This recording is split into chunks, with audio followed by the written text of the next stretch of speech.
হাজি সাহেব বলতেছে এগুলো এজেন্সিরা দিয়েছে।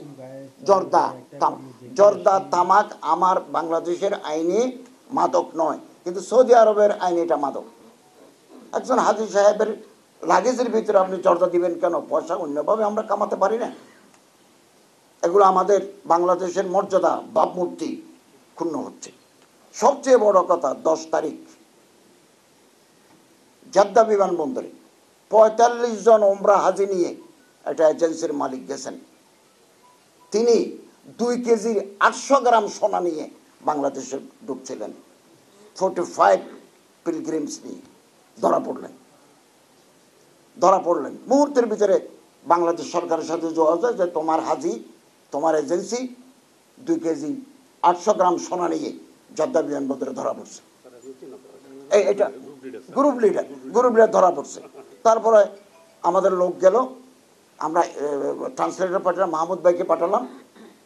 তারপর তার ফিঙ্গার যখন নেওয়া গেল, তিনি আগে জর্দা নিয়ে গেছেন।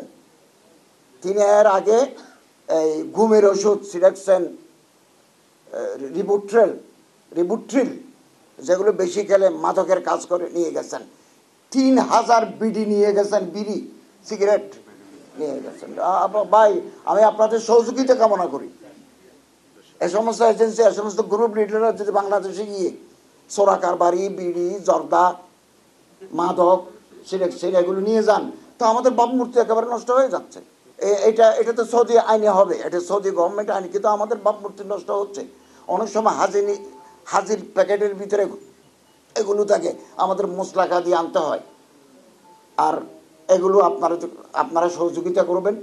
এবং গেলবার এমন হাজি গেছে যে হাজির পা নাই, তো কেন তাকে আপনি অ্যালাউ করলেন? জামাইরও পা নাই, বউরও পা নাই, তো ওমরা কিভাবে করবে? আরেকজনের পায়ের নিচে সিরোসিস, এই যে মারাত্মক তার চর্মরোগ, উঠতে পারে না, দাঁড়াতে পারে না, এজেন্সি এই লোকেরা ওরা ফেলে চলে গেছে।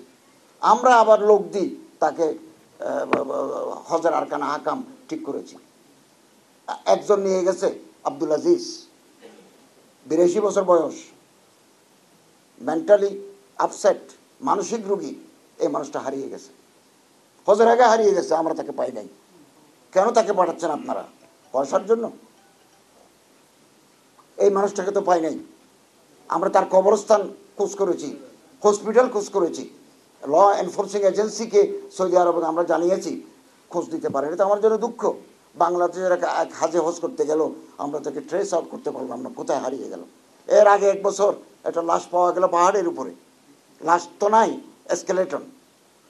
এই সমস্ত লোকগুলো আমরা এবার খুব কঠোর হচ্ছি। সিভিল সার্জনের মাধ্যমে, হাবের সাথে পরামর্শক্রমে, ফিজিক্যাল ফিটনেস না থাকলে আমরা তাদেরকে নেব না। এগুলো এই ব্যাপারে আপনাদের সহযোগিতা।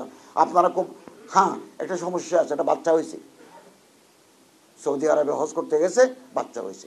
এটা আপনি কি করবেন? পেটের ভিতরে কি আছে? আপনি কি, আমি কি হাজিকে স্ক্যান করাবো? আগা করা থাকতে পারে, পেটের ভিতরে একটা বাচ্চা থাকতে পারে, এটা অ্যাক্সিডেন্টাল। আমরা নিরুৎসাহিত করব, এই জন্য প্রশিক্ষণের উপর জোর দেব। যাদের অ্যাডভান্স স্টেজ, তারা কেন হজে যাবেন? যাদের হার্টের 90% ব্লক, কার্ডিয়াক অ্যারেস্ট হতে পারে এট এনি মুভমেন্ট। আমরা কয়জনকে করাইছি? 15 জনকে অ্যাম্বুলেন্সে করে উকুফে আরাফা করে নিছে, তার অপারেশন হয়েছে মদিনায়। এগুলো আপনারা নেবেন না। যারা ফিজিক্যাল ফিট আছে তাদেরকে নেবেন, না হলে আমাদের বিব্রত হতে হয়। ওই মানুষটা হজ করতে পারবেন না, তার নাকের ভিতরে অক্সিজেন লাগাই, এদিকে স্যালাইন ওয়াটার পুশ করি, আরাফাতে আমাদের ঘুরাতে হয়।